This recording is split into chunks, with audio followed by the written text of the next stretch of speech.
don't always get to choose in this life, win and lose in this life, but I'ma prove in this life, we can move in this life. Ça part live.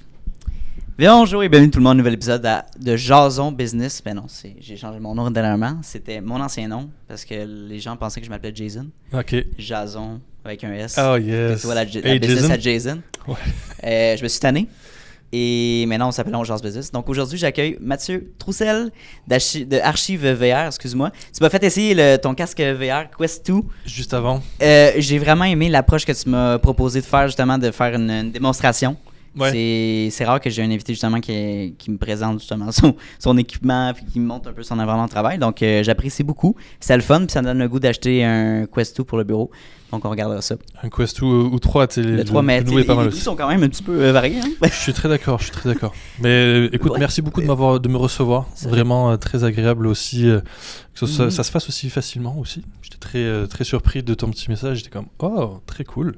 Donc vraiment merci de l'invitation. Je suis content. Je suis très content que tu puisses que tu prennes le temps de te déplacer ici. C'est vraiment le fun. Vous avez des super locaux. C'est prendre un café ensemble. Petit café. C'est ça la Les gens beauté de la cool chose. autour. Moi je suis comme. Oui, exactement. On a Dom comme technicien en arrière qui écoute. Si tu as des questions, Dominique, n'hésite pas, essaye pas. Donc, veux-tu prendre le temps de te présenter puis ensuite présenter ton entreprise tout simplement? Bien sûr, on va essayer d'être le plus concis possible. Ceux qui me connaissent vont rigoler. Donc Mathieu Troussel, je suis diplômé en design à l'UQAM depuis 2017 ou un truc comme ça. Ça commence à faire. Quand même?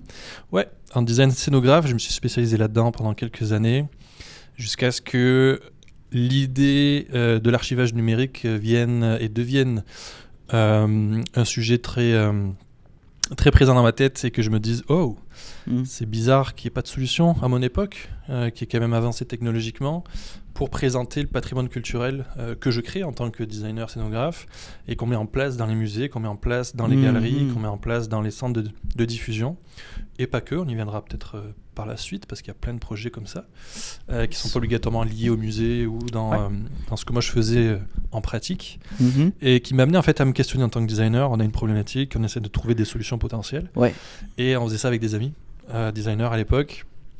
On se prenait des après-midi où est-ce qu'on brainstormait sur hey, moi j'ai telle problématique dans mon milieu, qu'est-ce que vous avez comme idée et comment on peut essayer de trouver des solutions. Donc on s'amusait, puis un jour j'amène cette idée-là et c'était super intéressant parce qu'on a essayé d'aller le plus loin possible dans les connaissances qu'on avait aussi du milieu sur comment on pourrait trouver une potentielle solution ou un certain intérêt d'archivage qui soit plus numérique ou en tout cas plus dans notre temps. Parce que côté numérique, tous les trois, on n'était pas vraiment... on a peu de connaissances. Okay. Et ça a amené quand même, justement, j'avais un de mes amis qui travaillait dans le développement VR chez BRP. Je ne sais pas si on peut nommer des entreprises. Oh oui, 100%. 100%, donc chez BRP à l'époque. Et lui m'a dit, écoute, regarde, semaine prochaine, je viens avec l'équipement, on va shooter ton expo que tu es en train de monter. Wow. Et on essaye de voir s'il y a un intérêt.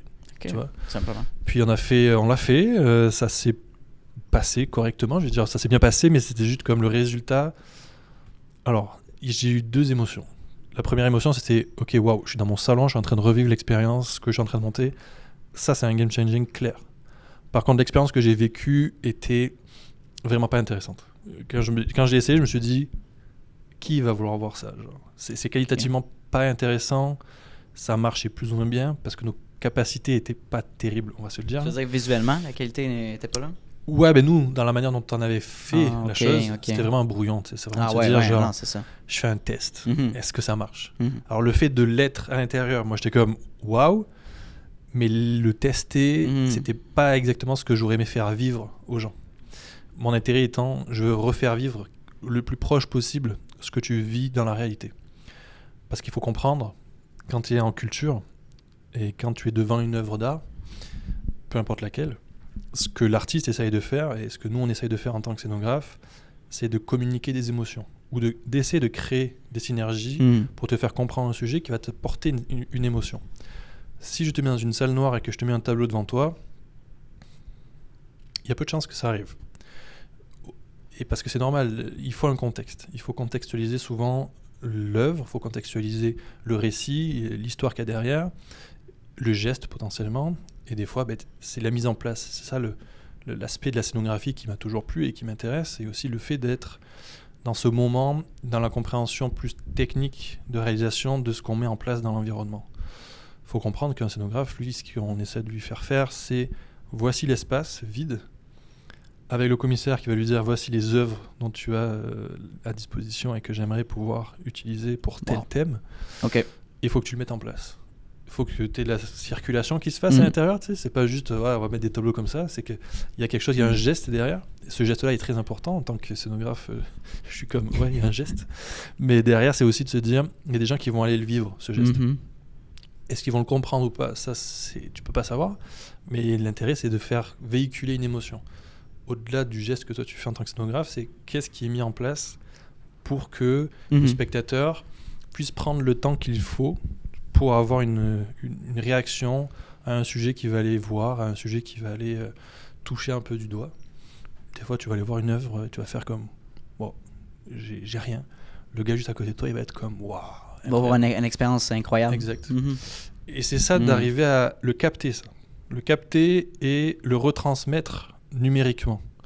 Et l'expérience qu'on avait fait, j'avais pas ça. Tu sais, j'avais pas ce truc de waouh, parce qu'on avait des pièces majeures et elles y étaient visuellement, mais elles faisaient rien. Tu sais, j'étais comme ok, ouais, non, ça transmet pas, c'est trop flat en fait. On n'arrivait pas à avoir une certaine texture, une certaine profondeur en fait d'image qui te donne l'ampleur en fait de c'était quoi chacune des objets qui étaient mis dans cet espace-là. Donc bon, ça a amené comme ça.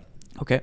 Je l'ai présenté à certains joueurs du milieu, quelques musées, mais deux musées, mais surtout des galeries d'exposition et ce genre de choses-là dans lesquelles moi j'avais travaillé. Et qui m'ont dit « Oh, c'est intéressant ». Ils ne voyaient pas encore comment ils l'utiliseraient, mais ils avaient cet intérêt-là. Il y avait ce truc de « Ouais, il y a une vision derrière qui nous intéresse ». 100%. Le fait de la connaissance que moi j'avais aussi amène une certaine compréhension du milieu aussi, ça aide beaucoup et par la suite ça nous a beaucoup aidé en fait. Et ça nous a permis en fait de prendre position et de dire, en fait moi j'ai pris position en disant ok, je vois qu'il y a une bonne réception de c'est quoi, alors que encore une fois qualitativement c'était faible, mais les gens arrivaient à se projeter déjà, c'est déjà fort, et je me suis dit ok, c'est très bon, faut remettre aussi en perspective, c'était 2019. On n'avait pas encore... La technologie commençait. C'est ça, mais c'est surtout qu'il y avait un point crucial qui allait arriver, qui était la pandémie. Oui, en effet. Personne n'avait vu vraiment, dans le sens, on ne sait pas où est-ce qu'on allait avec ça, mais personne n'aurait pu parier qu'on allait tous être enfermés chez nous pendant presque 2 ans. Genre, je veux dire, c'était pas quelque chose qu'on avait imaginé.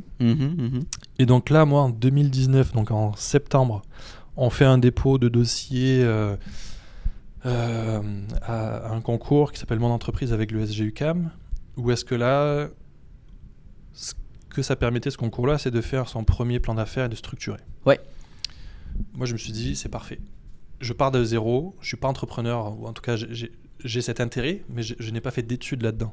J'ai aucune connaissance du milieu. Est-ce que tu avais essayé avant de te lancer à des petites... Non, j'étais auto-entrepreneur. Je faisais tous mes contrats majoritairement après la fin de mon bac en tant qu'auto-entrepreneur. J'ai eu des emplois aussi, mais majoritairement c'était auto-entrepreneur, mais c'est pas exactement la même chose. Je comprends. Tu fais des choses pour toi, c'est un peu différent. Solopreneur, là, vraiment. Ouais, solopreneur, vraiment. C'est pas les mêmes enjeux, disons. Non, c'est clair. Ok, je comprends. Donc, ce qui fait que j'avais besoin d'avoir un cadre qui me structure aussi et que je comprenne en fait c'était quoi l'entrepreneuriat, parce que finalement on découvre. Et ça m'a beaucoup aidé, justement, j'ai bien été accompagné, on a bien structuré tout ça. Ça m'a permis de aussi, moi, me faire une tête là-dessus, tu sais, genre de faire comme, c'est quoi tout ce qu'il faut faire, en fait, quand tu es entrepreneur, et d'arriver à bien le faire. On va dire vraiment, essayer de bien le faire. Et pendant ce temps-là, en fait, quand je fais le dépôt, mais les 2 partenaires avec qui on avait commencé à brainstormer depuis des mois et tout ça m'ont fait comprendre que eux, c'était pas dans leur vision, dans le sens où ils étaient genre pas prêts à faire ce saut-là. Ils avaient d'autres ambitions entrepreneuriales en soi. Et l'engagement qu'ils voulaient mettre n'était pas dans le projet d'Archivert, qui s'appelait d'ailleurs pas Archivert à l'époque. Et ça m'a mis en fait sur un peu le pied au mur, sur le fait de ok, seul je peux pas le faire. J'ai pas les capacités technologiques pour le faire. J'ai une vision, je vois où est-ce que je veux aller, mais sans quelqu'un de tech, le projet va mourir dans l'œuf. Littéralement, il n'y aura rien qui va se continuer, mais j'avais totalement confiance en à ma vision et ce que je pouvais apporter. Je me suis dit, Montréal regorge de talent, on va trouver quelqu'un. Il n'y a pas d'enjeu, je vais trouver quelqu'un. 100%. Donc septembre, octobre, en gros, je dépose. Le projet est accepté. Je suis tout seul à le porter. Et là, ma conseillère me dit, c'est bien que tu fasses tout ça, mais si tu n'as personne, il faudrait quand même que tu puisses avoir quelqu'un parce que toute la partie technologique, on va te la demander. Tu sais, genre, faut que tu puisses trouver des systèmes et que tu aies quelque chose et quelqu'un qui puisse accompagner. Et j'ai rencontré mon partenaire quelques temps après, c'était en février, mi-février. Je rencontre Charles Richard qui... T'as rencontré où? Tu veux toute l'histoire? Alors, Charles, avant de rencontrer Charles, j'ai rencontré beaucoup de monde. Okay. Énormément de monde, même, je dirais, parce qu'il y avait des gens qui étaient super intéressés par le projet, mais qui n'avaient pas les connaissances que je voulais, que je cherchais réellement. Et encore une fois, je cherchais quelque chose sans spécifiquement savoir ce que je cherchais. Parce que technologiquement, moi, j'avais une limite, mais je ne voyais pas qu'est-ce qu'il y avait au-delà de cette limite-là, parce que je n'avais aucune connaissance. Donc, je cherche quelqu'un qui fait de la réalité virtuelle, qui est bon en 3D et qui potentiellement peut faire du développement, genre software, globalement, parce que je visualisais quand même quelque chose comme ça, mais encore là, très minime. Et voilà, soit je trouvais des gens qui avaient les connaissances, mais qui n'étaient pas obligatoirement dans cette volonté de s'engager dans une entreprise toute nouvelle où il y a tout à faire, et qui comprendront des engagements financiers en temps qui sont quand même conséquents. Oui, parce que à remettre la chose, il n'y avait pas d'argent. Je partais avec rien. Je pense que j'avais 5 000 en poche, une bonne idée, et puis ok, qu'est-ce qu'on fait avec ça, quoi. Pas de financement à ce moment-là. Pas de financement, il n'y avait rien. Tu sais, je partais vraiment de zéro, quoi. Okay. Puis je voulais vraiment quelqu'un qui parte de zéro avec moi et qu'on se dise on bâtit quelque chose. Et bon, avec les enjeux que ça apporte. Donc je rencontre plein de gens entre décembre, enfin même novembre, décembre, janvier. Des belles rencontres qui ont réussi aussi à mieux m'orienter. À chaque fois que j'ai rencontré quelqu'un, il me disait mais tu vois, telle affaire ou telle affaire, ça serait peut-être mieux de l'adresser de telle manière. Ça peut t'aider plus dans ta recherche. Jusqu'à un moment donné où il y a quelqu'un dans une ancienne expo, enfin un ancien centre d'exposition que je vais voir par plaisir, qui me connecte avec un des jeunes qui travaillait, qui faisait du mapping en fait, dans son espace pour l'expo, et on parle, et il me dit ouais, moi non, c'est pas tant c'est pas quelque chose que je sais faire, la réalité virtuelle, j'ai d'autres qualités mais pas celle-là. Ton projet m'intéresse et je sais pas à quel point je vais pouvoir t'apporter quelque chose. Et ça finit un peu là, et 2 jours après, il m'envoie un message, il me dit hey, by the way, j'ai quand même quelqu'un dans mon entourage qui fait les mêmes études que moi, enfin ils sont dans le même bac, qui est finissant aussi et qui fait son projet de finissant en réalité virtuelle. Je pense que ça pourrait être un fit, faut voir si ça peut fonctionner. Viens à telle soirée, telle heure, on fait un genre de présentation de nos projets pour cette soirée-là. Et c'est un truc un peu caritatif, genre pour financer la fin d'année et le projet final, etc. Et il me dit, tu vas chercher Charles. Tu cherches Charles et tu devrais le trouver, c'est un grand gars qui est toujours plus grand que tout le monde, donc tu ne devrais pas le louper.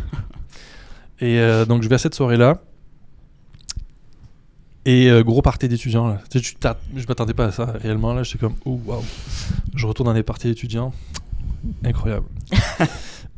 Et donc je rencontre Charles pour la première fois à ce moment-là dans cette soirée-là. Et ça a été le fit incroyable. On arrive, j'allais partir parce que comme soirée se passe, mais on s'était pas vraiment parlé. On avait fait juste une première introduction qui avait été très très simple. Et à un moment donné, j'allais pour partir, je le vois sortir pour aller griller une smoke, et puis je lui dis écoute gars, je te suis, on va parler un peu, je vais être sûr que ça peut fitter, parce qu'actuellement j'étais pas certain, lui je pense non plus, et donc on va dehors, on parle pendant, en fait lui parle avec des amis, et au bout d'un moment, moi il faisait froid, février, Montréal, on sait tous là, c'est comme fait pas chaud là. Puis là j'étais comme hey man, moi faut que j'y aille là. Genre je suis en train de me geler, je te jase live puis j'y vais, tu sais. Donc il se retourne, il me check, il me fait ok vas-y, je fais un pitch de 5 minutes, j'explique exactement ce que j'ai, ce que je veux et ce que je visualise. Il prend un genre de 30 secondes pour bien tout implémenter dans sa tête et savoir qu'est-ce qu'il va me dire. Il me regarde dans les yeux, puis il me dit ok, tu vois ton projet là, c'est pas si intéressant, faudrait que tu vois vraiment telle ou telle affaire, faudrait qu'on arrive à faire ça. Puis à chaque fois, il disait on. J'ai comme ok. Donc t'es chaud, tu sais, genre.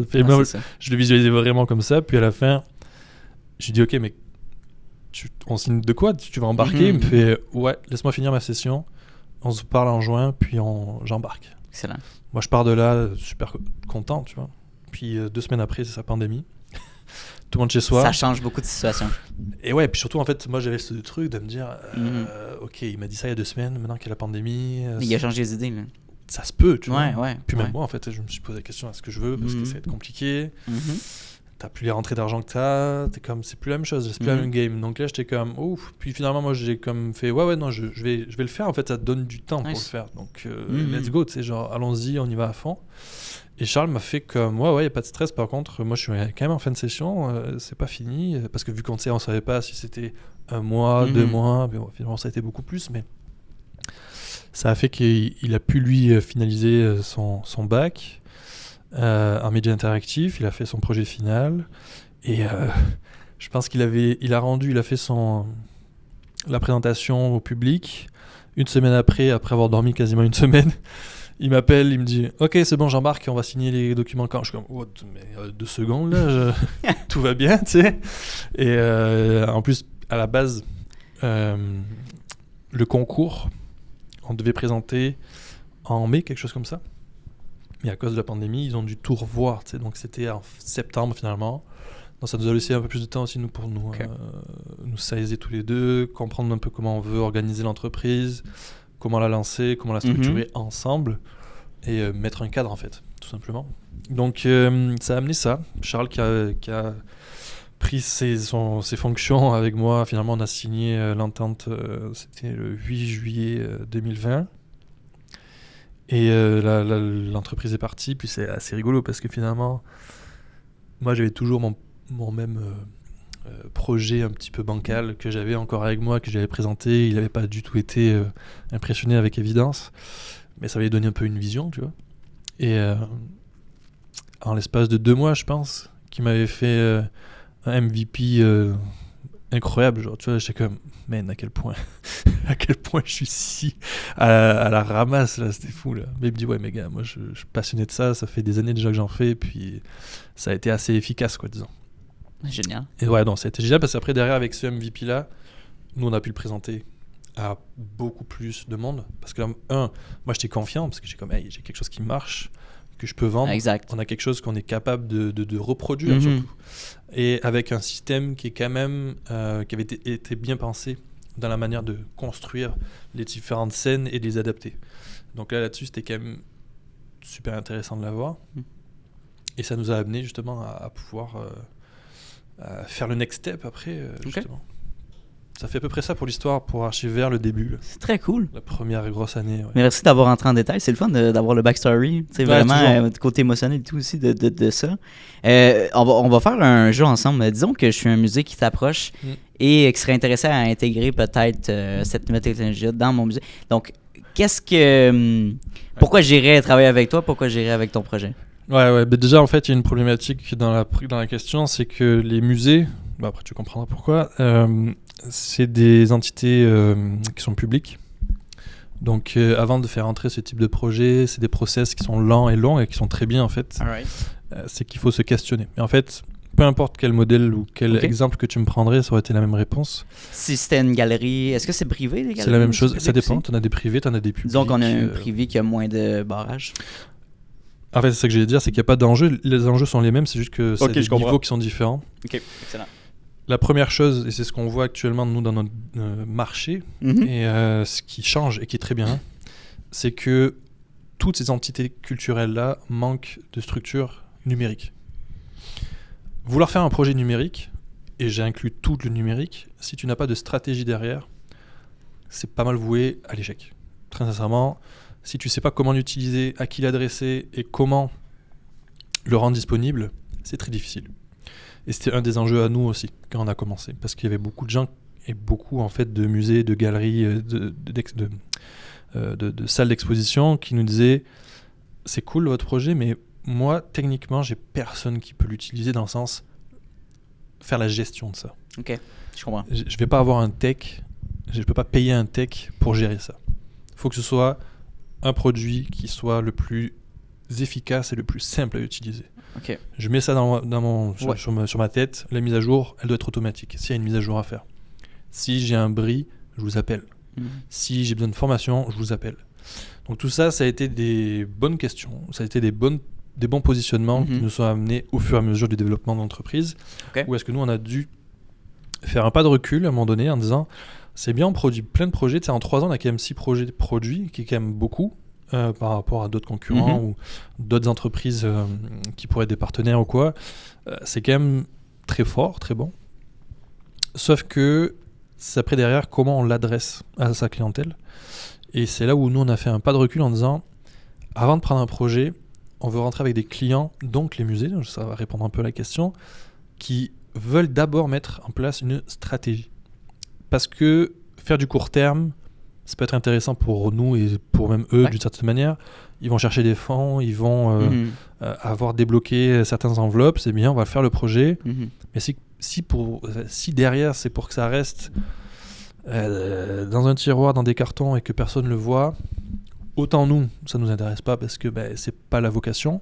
Encore une fois, la vocation d'Archivaire, pour faire court, c'est la diffusion du patrimoine culturel québécois est en fait mondial. Il n'y a pas de limitation à ça, mais on est au Québec. Donc là, c'est l'idée de prendre ce qui se fait au Québec et de montrer c'est quoi la culture québécoise, c'est quoi les archives qu'on a au Québec qui sont disponibles. Un musée fait de l'archivage et fait de la conservation d'œuvres parce que c'est leur vocation. Le musée, c'est majoritairement à ça que ça sert. Et en faire la diffusion quand ils le peuvent. Il y a beaucoup d'œuvres qu'on ne verra jamais parce que soit elles sont dans des conditions de conservation qui ne permettent pas ou plus la diffusion, parce qu'il y a trop de risques de bris ou d'atteinte en fait aux œuvres. Détérioration, exactement. Donc ces œuvres-là, on ne les verra plus. Donc l'intérêt justement d'avoir un jumeau numérique permettrait de créer des expériences qui soient similaires au réel, mais dans le virtuel, pour qu'on puisse y avoir accès. Comme un catalogue aussi, évidemment, mais ça reste que tout ça est très lié. Et donc, avec un musée ou n'importe quelle institution, l'intérêt déjà premier, c'est de faire une stratégie, de regarder comment on veut le faire et c'est quoi la vision d'utilisation. À qui ça s'adresse, quel utilisateur on veut aller chercher. Certains projets qu'on a, donc celui que tu as testé, lui, c'est la stratégie derrière, c'était on veut accéder à la jeunesse, on va aller dans les écoles. Donc ils utilisent le casque avec le projet, ils vont dans les écoles, ils vont montrer c'est quoi, alors je le dis, l'Orchestre Symphonique de Trois-Rivières, avec lequel on a fait une médiation culturelle, vont dans les écoles avec les casques pour présenter les casques et présenter finalement le produit derrière.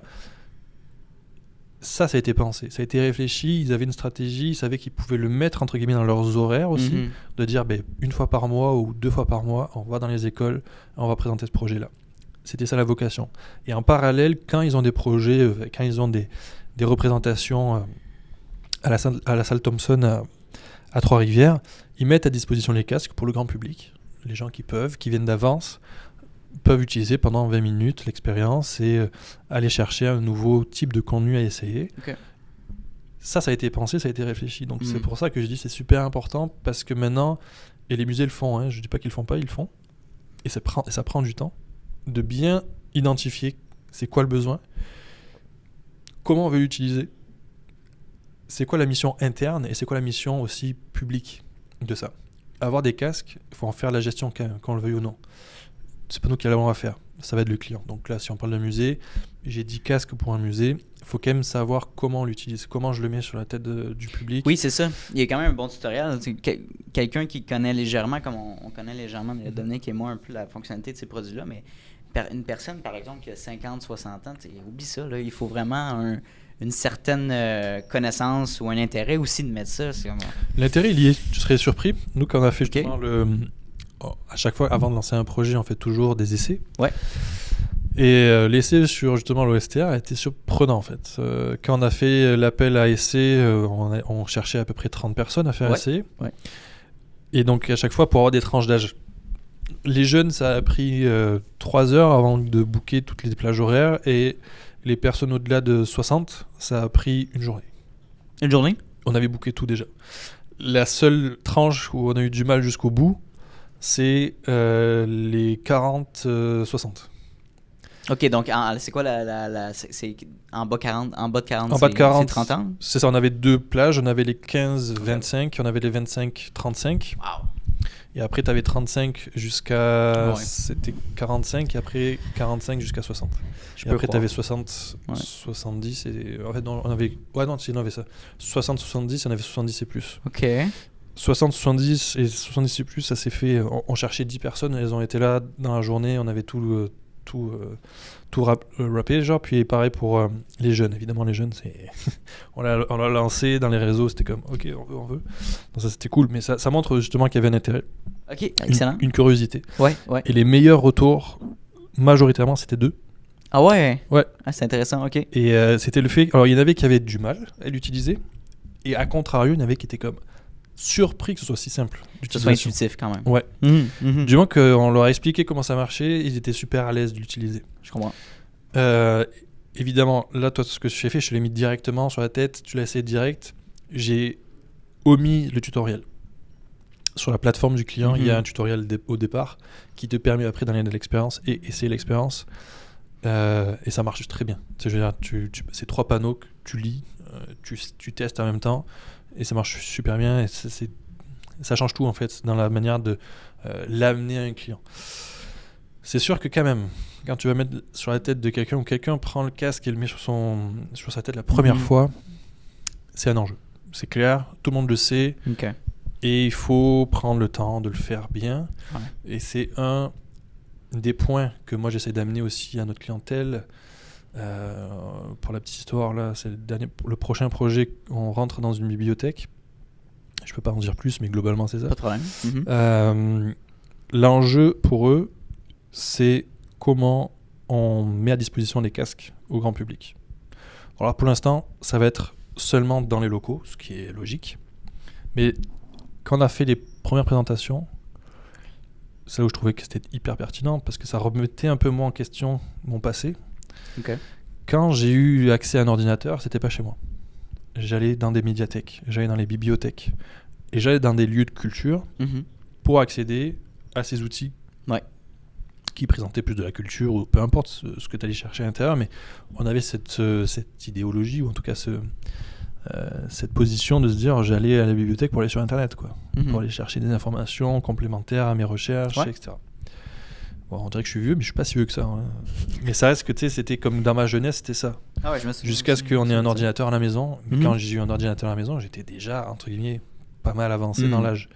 J'étais encore chez mes parents, mais j'étais pas loin de quitter, disons.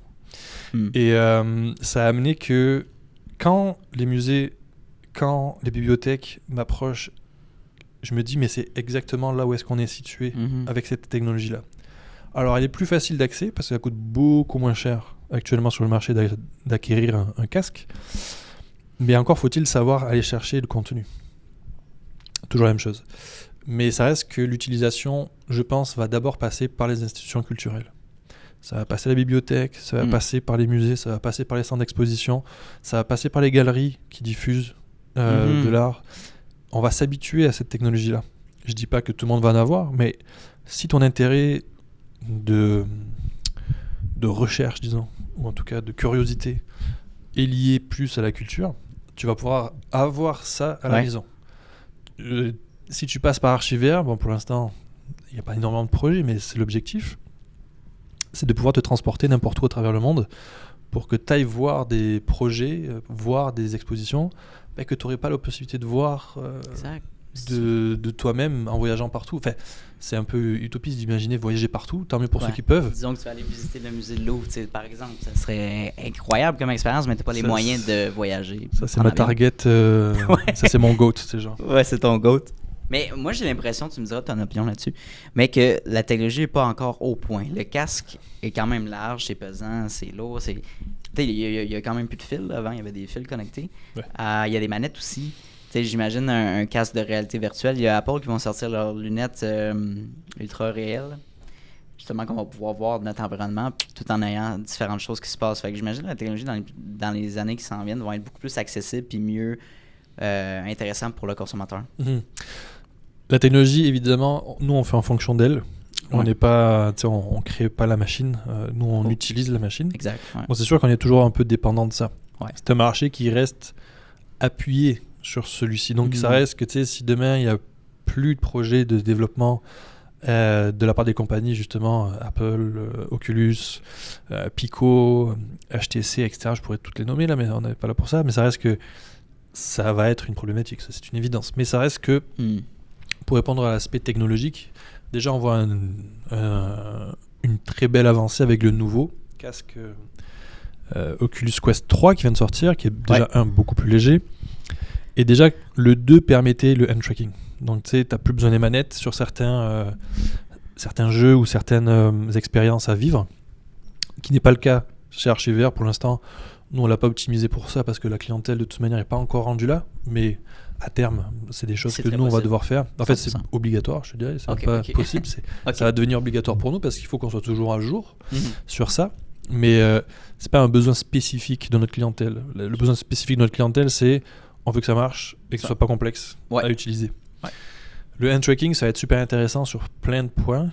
C'est juste que pour l'instant, il y a d'autres avenues qui semblent plus pertinentes pour notre clientèle. Donc après, nous, on va plutôt résoudre ces problèmes-là avant de faire du hand tracking.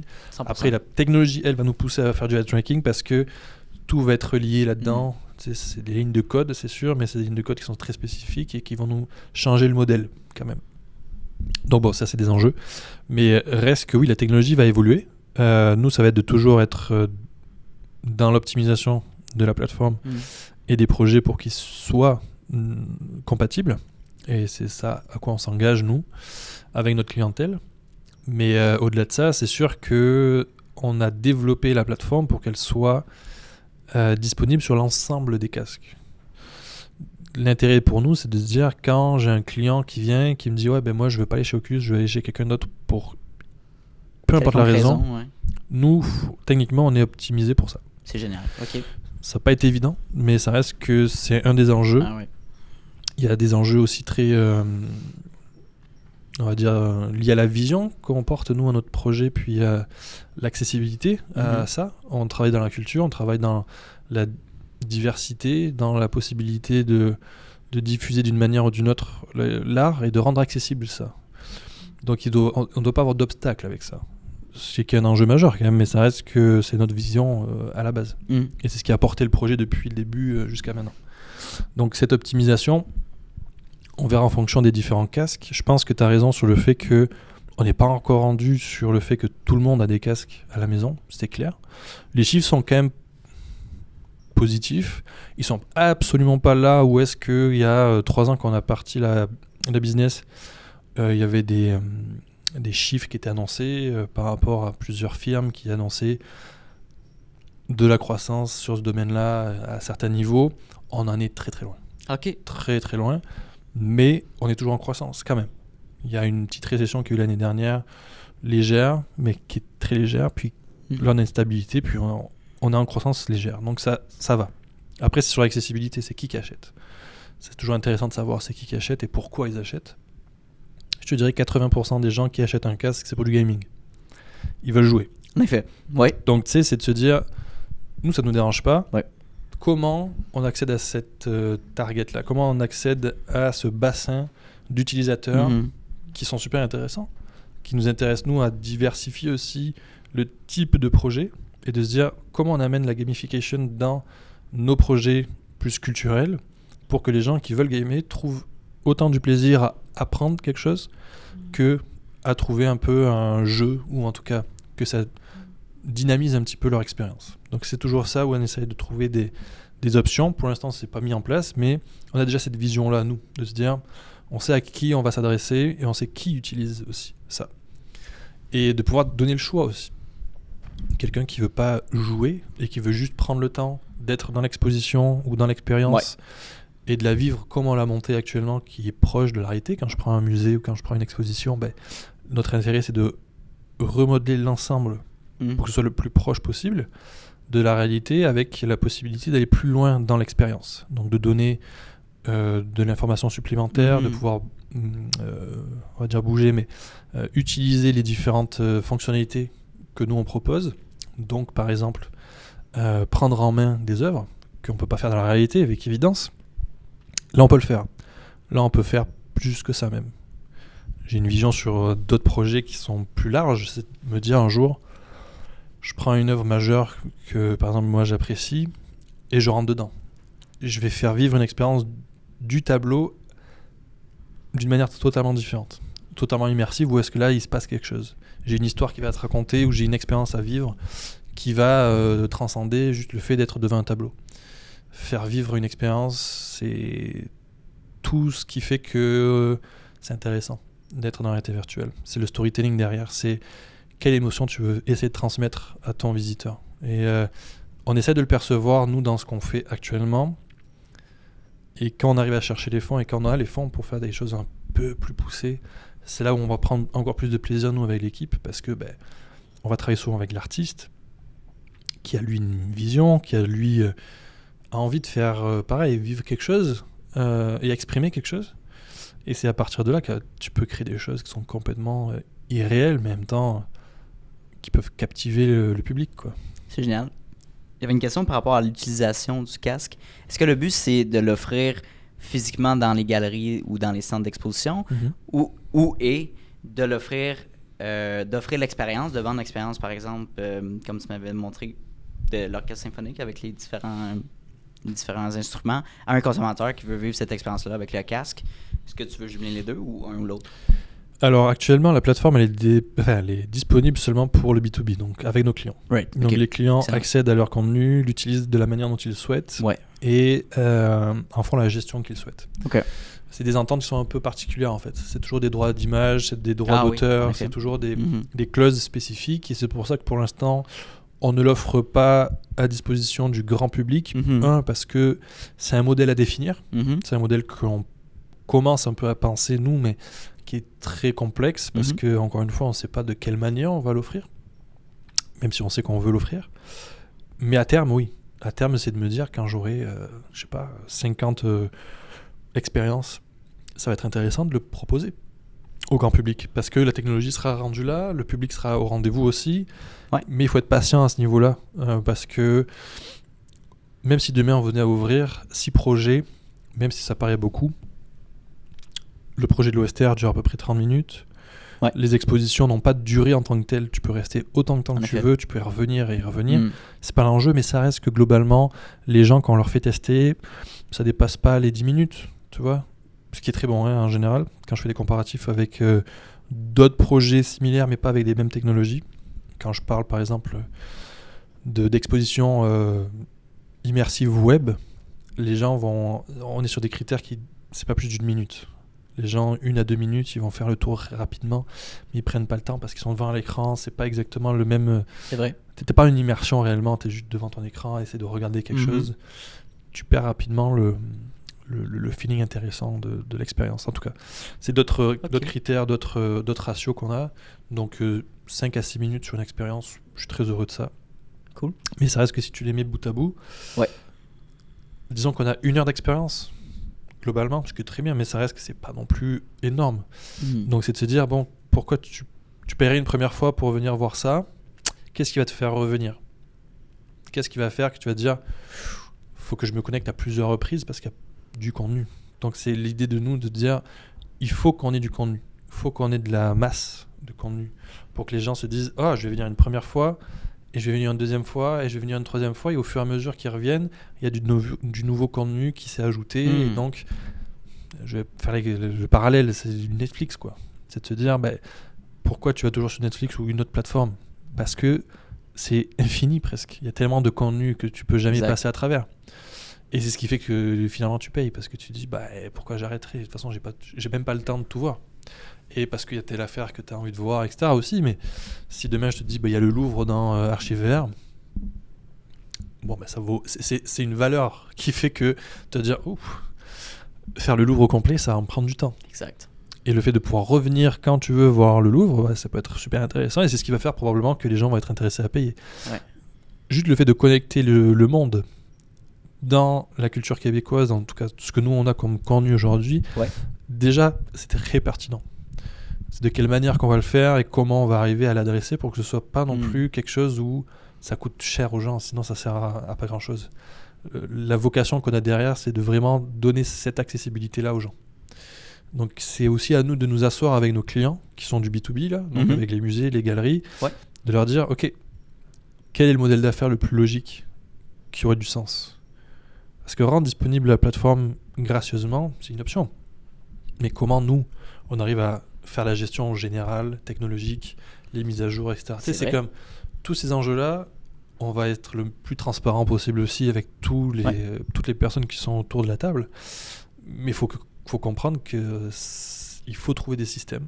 Il y en existe plein, il faut les définir. Le numérique a un gros enjeu actuellement, c'est de trouver des structures et des modèles d'affaires qui soient viables autant pour les entrepreneurs que pour les utilisateurs, que pour les artistes qu'on représente, parce que veut pas, l'ensemble des process, peu importe dans quelle situation on se trouve, on travaille pour les artistes. On travaille pour leur donner la possibilité de vivre de leur art, de leur savoir-faire et de leur création. Et c'est notre vocation, d'une certaine manière, à nous, c'est de se dire, on travaille avec vous pour permettre ça. On trouve d'autres accès et d'autres aspects technologiques pour permettre à votre art d'avoir une visibilité et de vous permettre de vivre de ce que vous faites. Et aussi de connecter aussi avec le monde. Évidemment, c'est toujours se dire, si je suis un artiste, que je crée plein de trucs, mais si personne ne le voit, c'est un peu triste aussi. L'idée, c'est de pouvoir le diffuser. Donc toutes ces balances-là, elles existent, mais elles doivent s'équilibrer pour tout le monde. Il faut que tout le monde puisse en vivre d'une certaine manière, quoi. Ok. Donc ça, c'est l'enjeu. Les deux options sont totalement viables, mais le grand public, c'est pas encore aujourd'hui. Ça sera, c'est l'objectif futur. Oui, parce qu'il y a des gros enjeux juste informatiques de gestion de données aussi. Oui. Sécuriser les données de nos utilisateurs. Mais ça, on a une solution déjà.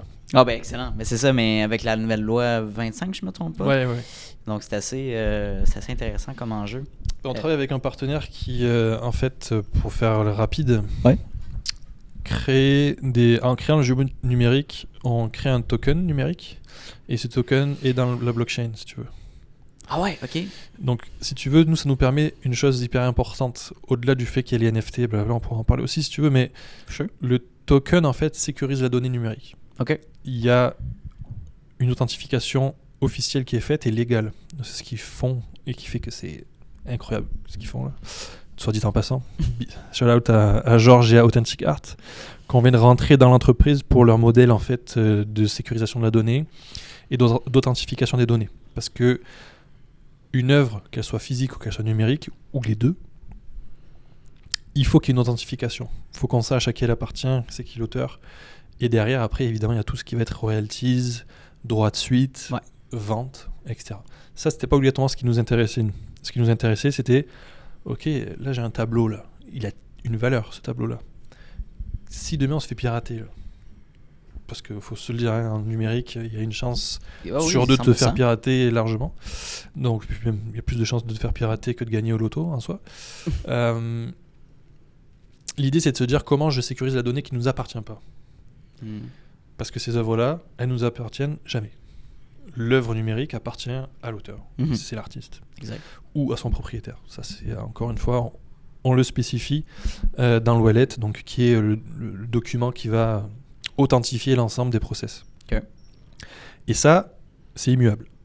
Donc, même si on se faisait voler ça, personne ne peut en faire quoi que ce soit, à part les propriétaires.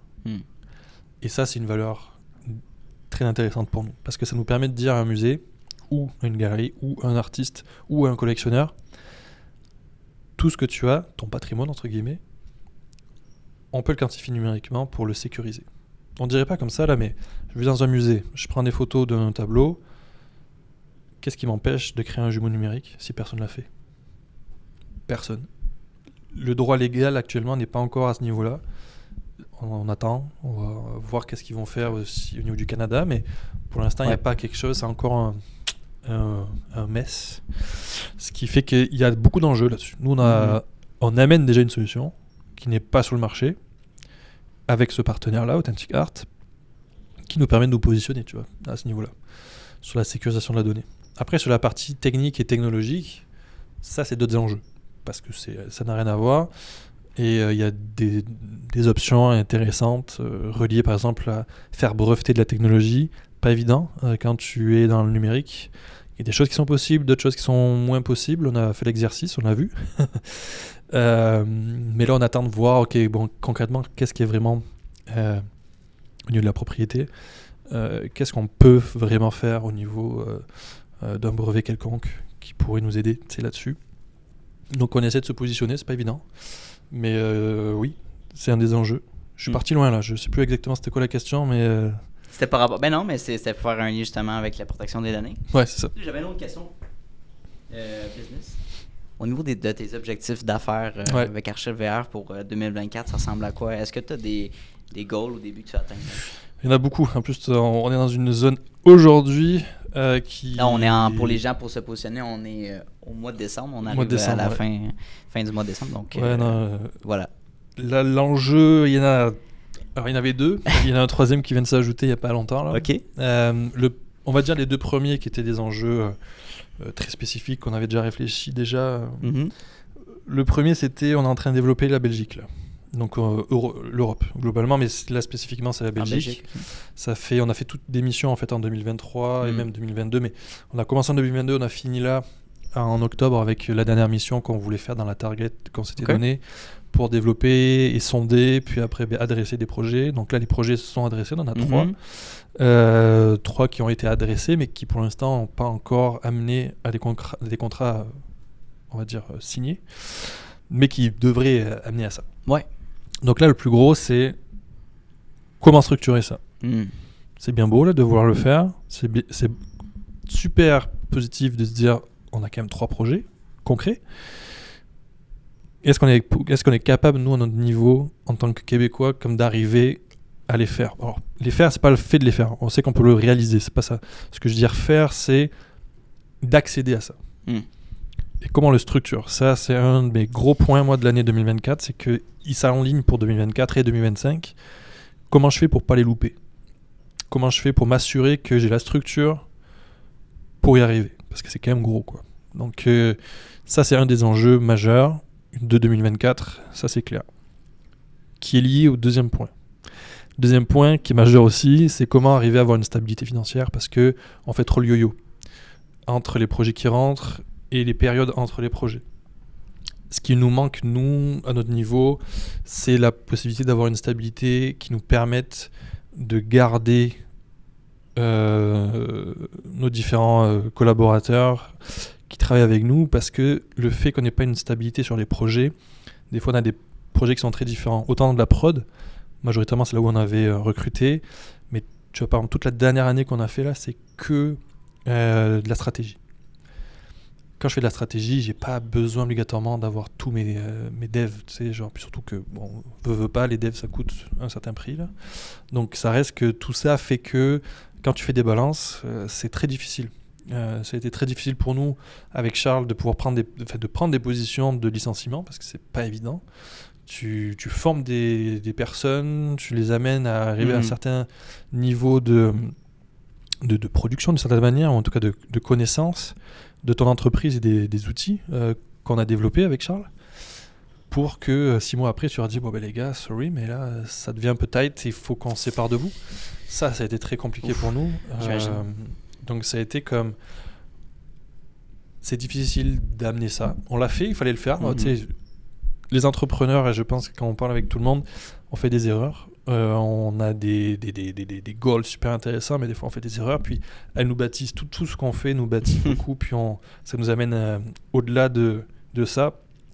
Et de toute façon, si on faisait pas d'erreurs, on n'avancerait pas plus. Donc c'est ça aussi que je pense qu'il faut arriver à analyser, se remettre en question constamment, puis de se dire ok, wow, qu'est-ce qu'on fait? Est-ce qu'on fait bien? Est-ce qu'on va dans la bonne direction? Nous, on pensait aller dans la bonne direction. On avait des projets qui rentraient. Ouais. Puis vu que ça s'accumulait, on s'est dit hey man, à 2 là c'est impossible. Ce qui est vrai, hein, à 2 ça aurait été impossible. Faut recruter. Tu recrutes et tu te rends compte que cool, t'as fait un bon recrutement, t'amènes à bien tes projets, mais derrière ça avait du mal à se lancer. On a eu plein de projets qui sont rétractés. T'es comme ça s'est pas très bon et ça arrivait que c'est ça qui est arrivé. On n'avait que de la formation et de l'accompagnement. Moi, j'étais très content de faire ça, mais c'est pas les mêmes tarifs. c'est pas les mêmes enveloppes budgétaires que tu fais rentrer dans l'entreprise. Et là, t'es comme, oh waouh, ok, comment on fait? Puis en même temps, comme je disais, ton dev qui fait pas d'accompagnement d'entreprise parce que c'est pas comme ça, enfin lui c'est pas comme ça qu'il a été formé et puis c'est pas son intérêt. Non. Comment tu le gardes financièrement, c'est pas évident, mais surtout qu'est-ce qu'il fait de ses journées, qu'est-ce qu'il fait de sa semaine, c'est quoi les objectifs. Ils aiment être challengés comme tout employé, tu sais, je veux dire c'est normal. Et là tu lui dis il y a plus de projet de prod quoi. On va faire quoi? Après on avait de la prod interne, il y en a toujours hein. Mais c'est pas les mêmes choses, c'est pas les mêmes buts, c'est pas les mêmes finances et c'est pas les mêmes connaissances aussi. Donc ce qui fait qu'il fallait qu'on revoie notre plan de match. On l'a revu à 2 reprises avec Charles cette année. Et le 3e point, donc, ça nous amène au 3e point, puisque là en ce moment on est en train de faire le point. On va faire entrer quelqu'un ou 2 personnes dans l'entreprise en tant qu'actionnaire, cofondateur, ou en tout cas pour dynamiser un peu. Okay. Parce que pour scale up, je pense qu'on n'a pas le choix. Avec Charles, on a structuré ce qu'il fallait. Mais là, il faut plus de soutien. Financier? Peut-être financier, mais surtout du temps. On veut quelqu'un plus en tech qui va pouvoir donner du temps autant que Charles. Et aussi en développement business. Moi, j'en donne beaucoup, mais il y a aussi la partie, tu sais, toute admin, etc., qui prend le temps que ça prend. Veut pas, mais ça reste que quelqu'un de plus financier que moi et qui fait un peu de bizdev serait idéal. Donc, ça fait 2 choses là, on va dire 2 profils qui peuvent être intéressants à faire rentrer, qui peuvent rentrer avec aussi la partie financière, évidemment, parce qu'il y a toujours... tu peux toujours en chercher, mais c'est pas l'objectif premier, parce que déjà, je pense que le temps qui va être investi va être beaucoup plus important que l'aspect financier, qui est une chose, mais ça sera pour payer quelqu'un, autant que ce soit la bonne personne qui s'investisse et qui se dise « Non, je crois au projet, je pense qu'il peut aller plus loin, ce projet-là, et j'ai les capacités ou j'ai les connaissances ou peu importe qui va permettre à Archivert d'aller plus loin, tu vois. Puis c'est ça qu'il faut. Nous on sait qu'on est capable, mais d'avoir une équipe un peu plus aboutie, je pense. On en est là. Et avoir des employés c'est une chose, mais avoir des cofondateurs ou des partenaires d'affaires qui sont investis dans l'entreprise, ça change, en tout cas je pense que ça va changer la donne, et c'est un peu l'objectif de 2024 là, de pouvoir avoir ces 3 points là qui sont quand même importants. 3 piliers importants. Les 3 gros piliers importants, Fais le tour, fait déjà pas mal. Merci beaucoup Mathieu, j'avais une dernière question pour toi mon cher. Oui. Tout simplement, c'est une question classique de podcast, là, mais j'aime la poser parce que chaque invité que je reçois a une réponse différente. Puis j'ai l'impression que la tienne va être différente aussi. Là. Un conseil que tu aimerais donner à un jeune entrepreneur qui se cherche professionnellement, qui s'intéresse justement à la culture québécoise. Ouais, ça c'est la question. Et les technologies, évidemment. Ouais, ben écoute, un conseil, c'est toujours dur de donner des conseils parce que le meilleur des conseils, c'est un peu, on vient de le dire un peu, c'est de ne pas avoir peur de faire des erreurs. Ouais, vraiment, genre, tu sais, c'est comme... On peut pas tout connaître. Il faut savoir être... en fait, il y en a plusieurs. C'est fou. Mais je dis un conseil, mais ça peut être... Ouais, ça peut être large. You know. Ouais, non, c'est ça. Mais c'est comme... Je pense de pouvoir faire des erreurs, déjà, c'est un gros point, mais surtout de savoir bien s'entourer. Il y a des gens qui arrivent à réussir seuls. Moi, je suis... Mais alors... bouche bée devant eux parce que je me dis mais comment fais-tu? Moi aussi.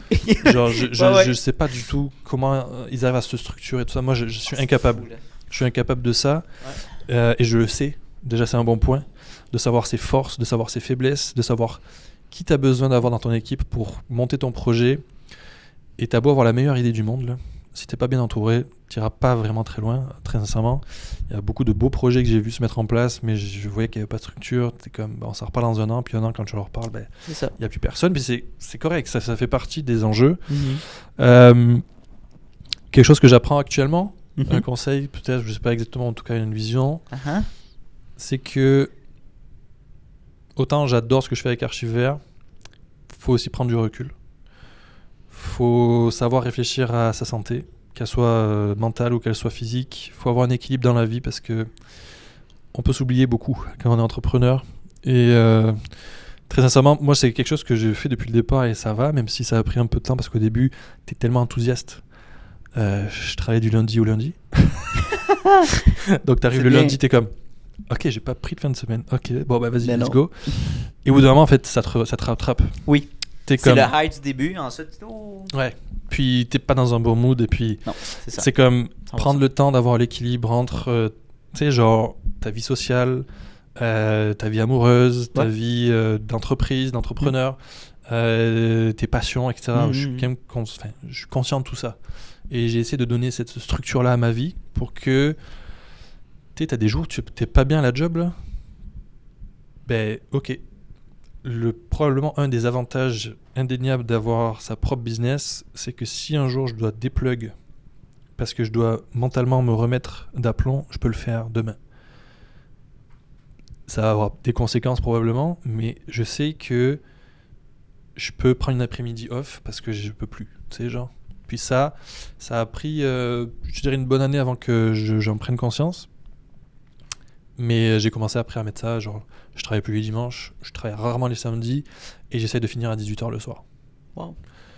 Je dis pas que je le fais tout le temps, mais j'essaye d'avoir ce rythme-là, j'essaie Mais d'avoir dans ce ta tête, cadre. C'est ton but. J'essaie. Exactement. Je me lève le matin, je me Ok. dis, Je comprends. on start la journée, puis Ouais. on y va fort, tu sais, genre, je finis Ok. à 18h, c'est fini. Mhm.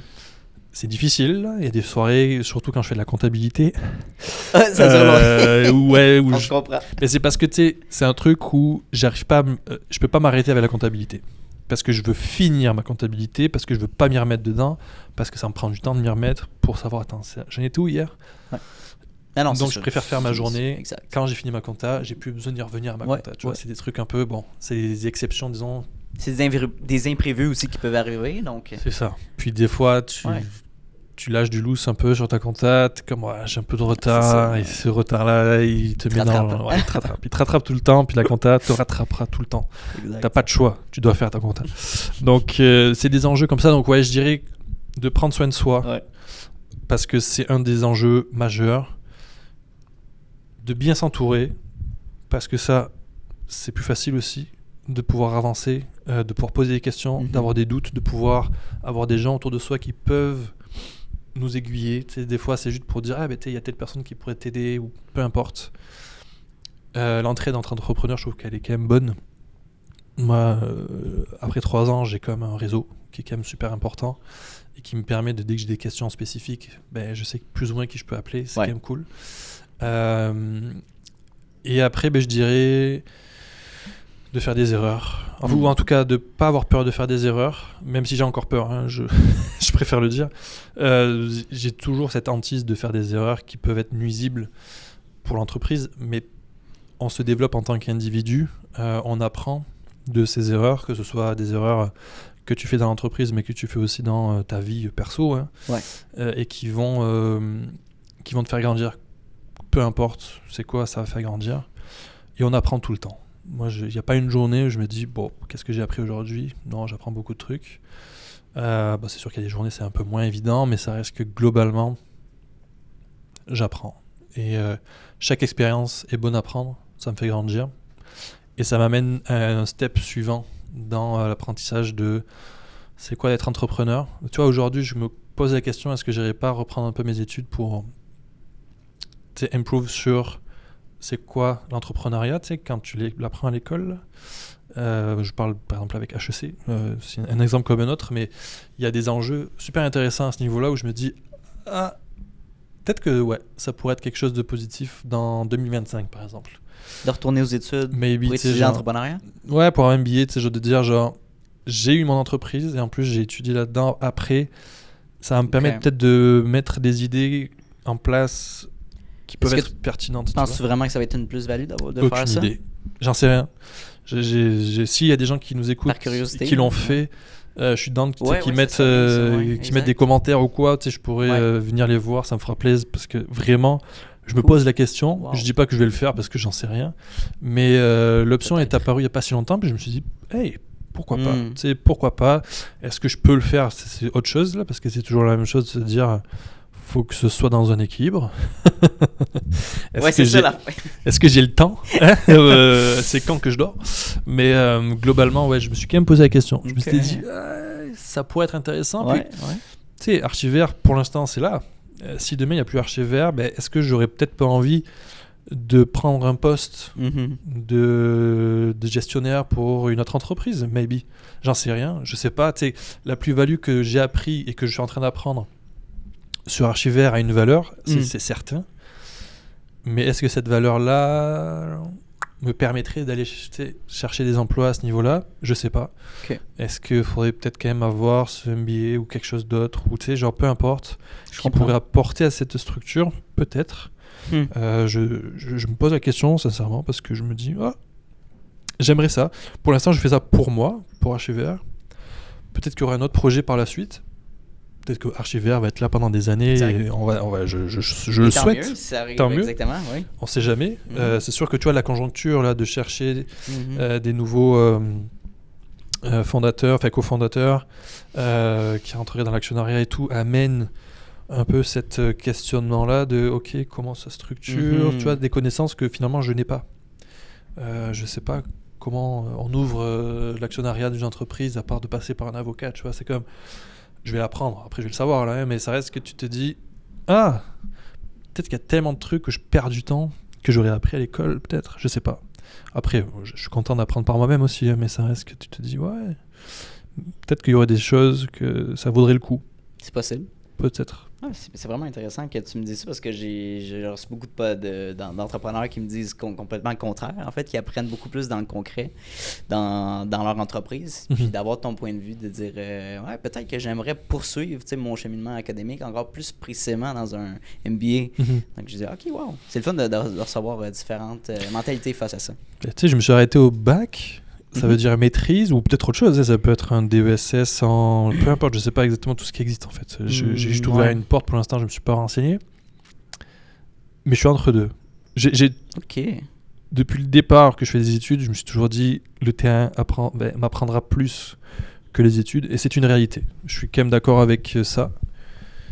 Mais il y a une partie d'apprentissage, on va dire scolaire ou en tout cas au niveau de l'université qui te permet d'avoir un sas d'apprentissage, de prendre ce sas, de te questionner, de pouvoir faire des lectures, de pouvoir comme approfondir sur des sujets que tu prendrais pas le temps, je pense. Que quand tu es entrepreneur, quand tu as les mains dedans, que tu es genre 10 à 12 heures par jour, tu es dedans et tu lâches plus, puis le soir tu te couches, tu dors, tu te réveilles le matin, tu continues.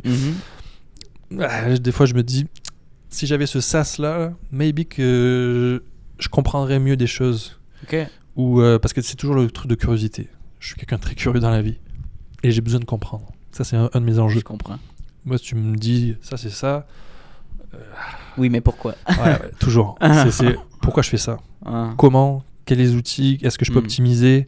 Il y a une part de moi qui est designer, évidemment. Donc, c'est toujours trouver le meilleur système. Mais, globalement, c'est parce que j'ai une curiosité derrière.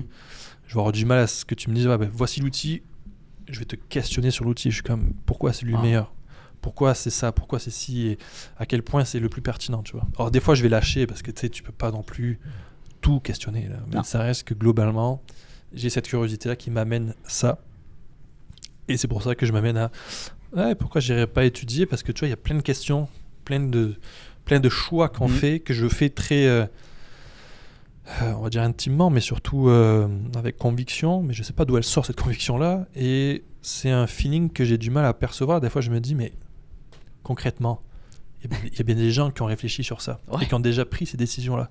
Pourquoi ils les ont pris? Ça a été quoi l'enjeu, et c'est quoi la finalité derrière? Là, on ouvre l'actionnariat de l'entreprise. Il y en a plein qui l'ont fait déjà. Mais moi, j'ai pas la visibilité de ce que ça peut apporter de positif ou de négatif. Tu sais, je suis comme... On veut le faire parce qu'on sait pourquoi positivement ça va nous apporter quelque chose de bien et le contexte dans lequel on le fait. Mais derrière, je me dis concrètement, il y a plein de gens qui l'ont fait, plein d'entrepreneurs qui sont passés par là. Ça leur a apporté quoi réellement et ça a été quoi le désavantage aussi? Parce que tu peux pas te dire ça va être que du positif. Il y a toujours, tu lâches quelque chose. Donc, là, ils vont te dire c'est les actions que tu perds ou c'est comme la dilution de certains de tes actions.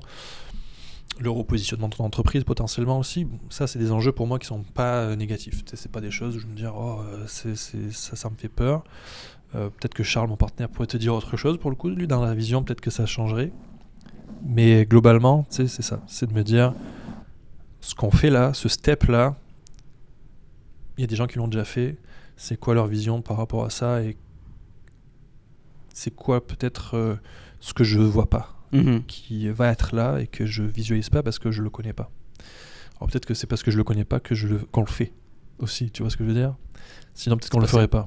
Donc I don't know. Mais oui, c'est des questions comme ça, la curiosité de ma vie et de la vie qui fait que je me dis peut-être que ça peut être intéressant de reprendre un peu mes études et de trouver comme d'autres avenues. Très difficile à savoir. De rester curieux puis de s'éduquer sur différents sujets, je pense que c'est important. Ouais. Surtout l'entrepreneuriat, en fait. On se rend compte qu'il y a... ça regorge de sujets. Il n'y a personne qui a une vraie vérité. Chacun a la sienne parce que c'est son expérience de vie. Il y a quelqu'un qui va te dire moi ça a marché trop bien comme ça, une autre personne qui fait la même chose, ça marcherait pas. Tu te dis genre oh, c'est quoi qui fait que la différence? C'est ce détail-là que j'aime aller chercher, de dire lui c'est parce qu'il y a telle affaire qu'il a pas faite que lui a fait, mais ça veut pas dire que ça aurait changé la donne, tu vois ce que je veux dire? C'est juste parce que c'est cette personne-là qui fait que ça va pas marcher des fois. C'est le mindset ou c'est la manière de faire les choses, la manière dont tu adresses les choses. Donc ça reste qu'il y a de l'humain derrière. Donc t'as beau te poser des 1000 questions, il faut faire des fois. Puis en fait tout le temps, il faut faire. Il faut être actif, réactif et avancer dans ses idées, d'avoir des convictions. Conseil, avoir ces convictions et de les amener au maximum de leur potentiel. Mais je pense que c'était des excellents conseils. Merci beaucoup, Mathieu. On va espérer. Pour vrai, j'ai hâte de réécouter notre discussion parce que je fais le montage aussi, donc je vais pouvoir faire des clips. Allons faire des clips. J'ai vraiment hâte de voir ça. Non, mais c'est parce qu'on pourrait vraiment développer sur la psychologie humaine. C'est un sujet qui m'intéresse vraiment. On va faire un 3-4 heures, il n'y a pas de problème. Je suis jusqu'à 4. On se fera un autre épisode juste sur ça, tu sais. Si tu veux. Simplement, juste te remercier de ton passage. Merci d'avoir pris le temps de venir jusqu'ici. C'était cool d'avoir une discussion authentique comme merci, toi. Jason. Merci, Mathieu. Thanks. Mais merci beaucoup de l'invitation. Cool. C'était vraiment un bon moment. Est-ce que tu as aimé ton expérience, tout simplement? Vraiment. C'est cool? Une très bonne expérience. Ouais. Vous nous accueillez super bien, avec un petit café, vraiment. Il faut. On n'a pas bu. On peut partir. Tu peux partir avec un petit gin. C'est un peu tôt, là. C'est un peu tôt dans la journée. En plus, c'est en semaine. Moi, j'ai arrêté de boire la semaine, donc ça sera sans moi. Il y a une place dans le monde, hein, que c'est l'heure de l'apéro. Ça, c'est clair. Ça, c'est clair. Mais ok, tu bois pas la semaine. Non, la semaine, ça fait maintenant un petit moment que j'ai arrêté de boire la semaine, où j'essaye au maximum. Lors de belles occasions, je vous rassure, ça me prend toujours un petit verre, mais c'est mieux pour mon mental. Je comprends, il n'y a pas de problème. D'accord, merci beaucoup, puis passe une bonne journée. Merci à vous aussi. Hey, salut, ça fait déjà la 2e fois qu'on se voit dans cette même vidéo-là, donc merci de ton attention, puis merci de ta discipline, parce que c'est un mince pourcentage des gens qui sont capables d'écouter du début de l'épisode jusqu'à la fin. Donc, merci beaucoup de ta discipline. Ça démontre énormément de motivation de ta part et bien sûr d'un aspect important de l'entrepreneuriat que oui, la motivation c'est important, mais la discipline c'est encore plus important. Donc, merci de ton attention. La meilleure manière que tu peux me repayer pour ce podcast-là, vu qu'il est accessible à tous et gratuit, il va rester gratuit. Ça, c'est important. Notez-le à quelque part. Je tiens qu'il reste gratuit, accessible à tout le monde.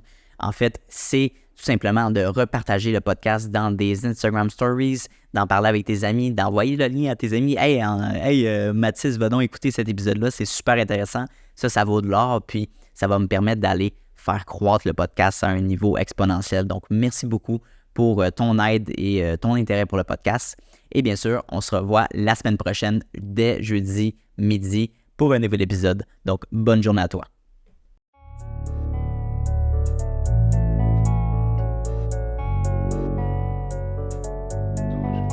You don't always get to choose in this life, win and lose in this life, but I'ma prove in this life we can move in this life.